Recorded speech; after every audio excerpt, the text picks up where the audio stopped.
Hello, my name is Emma, and in today's video, we are going to talk about the reading module of the IELTS. I'm going to tell you some of my top IELTS reading tips. So let's get started. During the reading module of the IELTS, there will be 3 passages that you read. And for each passage, there are a bunch of questions you have to answer. The first tip I have for you is don't spend too much time reading the passages. What happens to a lot of students is they read word for word everything. They see a word they don't know, they keep trying to understand the meaning.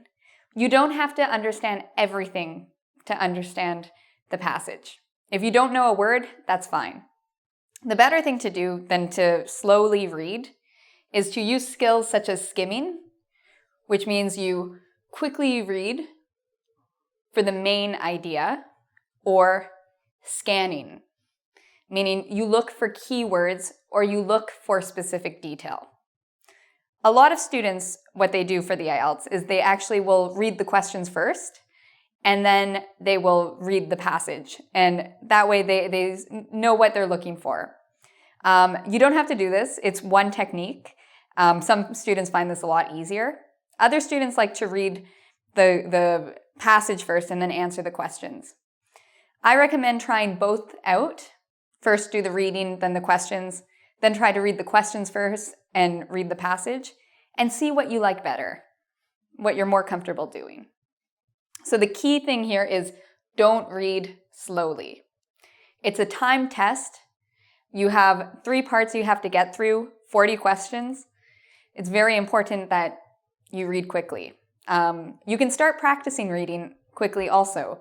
There are a number of resources out there where you can actually start practicing and time yourself when you practice. Make sure you're not going over time.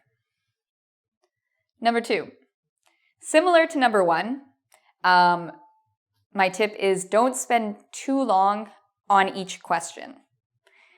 Some of the questions are difficult. They're possible. You can do well on them. But some of them you might be reading and you might think, oh, I don't know what the answer is. And you might look at it and think and try. Well, the problem is if you spend too much time on a question, there are 40 questions and the 1 hour limit for the test, it goes by very quickly. So you can't spend too much time on each question. So what I recommend is read a question, try to figure out the answer. If you don't know it, you can put a star beside it and come back after. Don't spend too long on any question. You can also take a guess, move on, and come back later. My third tip, spend less time on earlier questions. For the reading module, like I said, there are 3 passages. The first passage is the easiest, then the second passage, and then the third passage. If you spend all your time on the first passage, you're not going to have time to do the second and the third. And like I said, the first one is easier. So a good idea is to spend less time on the first passage, maybe about 17 minutes. Then the second passage, maybe spend about 20 minutes. And the third passage, maybe 23 minutes. You don't have to follow this exactly, but the main idea is spend less time on part 1, more time on part 3, because part 3 is harder. My fourth point is make sure you have enough time to transfer your answers. They will have an answer sheet and you're supposed to write your answers on it. It's very important to leave yourself time to transfer your answers from your test paper to the answer sheet. A lot of students, they work through the booklet and then they realize there's no time to transfer their answers. So make sure you leave time for this. Okay, my 5th tip is a very, very common error students make. 3 words or less.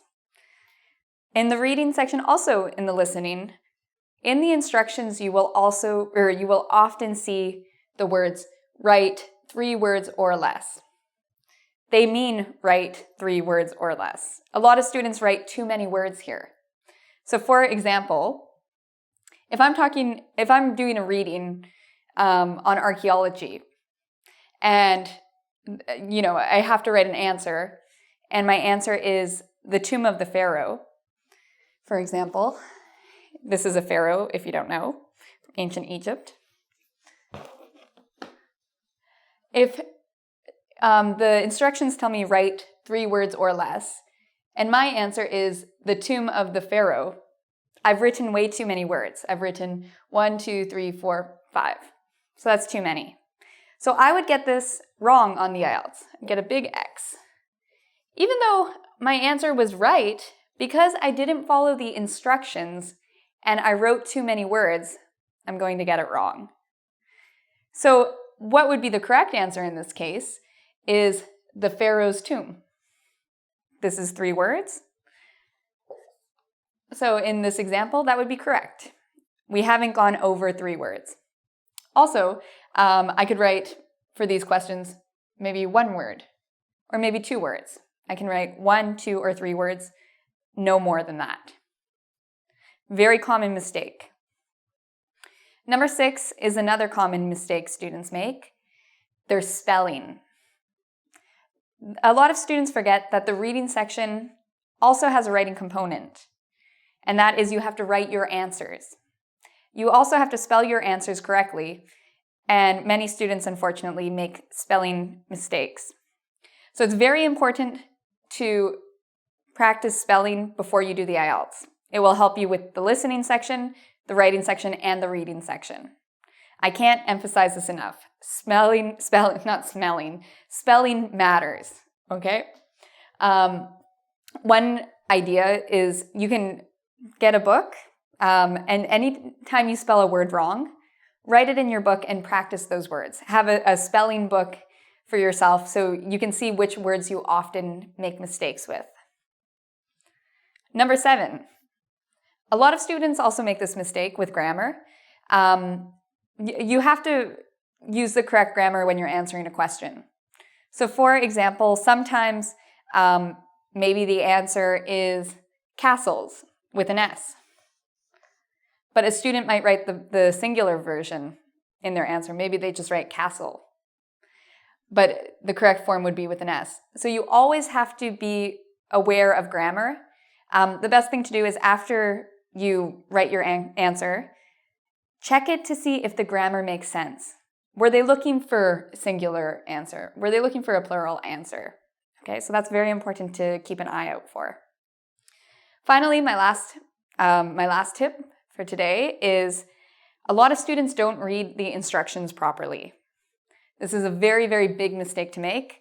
A lot of students, they've done lots and lots of IELTS tests and they think they know it, so they don't bother reading the instructions. Always read the instructions. Even if you've done 100 IELTS tests, read the instructions just to make sure. For example, some common mistakes that happen is for multiple choice in the reading section. Maybe the question will ask you to choose 2 answers. And if you don't read the instructions properly, you might just pick 1. Or maybe it asks you to pick 3 answers. So it's very important to read the instructions properly. Another common issue with instructions is people confuse not given yes/no questions with not given true or false questions. They're different. So by reading the instruction, hopefully you can see the differences. And then when you're supposed to write yes, you don't write true. And when you're supposed to write no, you don't write false. So make sure you don't mix those questions up. Read the instructions. So in order to practice the IELTS, I invite you to come visit our website at www.engvid.com. We have a quiz there on some of these tips you've just learned. And also I would recommend visiting another site, www.goodluckielts.com, for a lot more information on the test. I know you're going to do well on test day, so good luck. I'm rooting for you. I know you're going to do a good job. Until next time.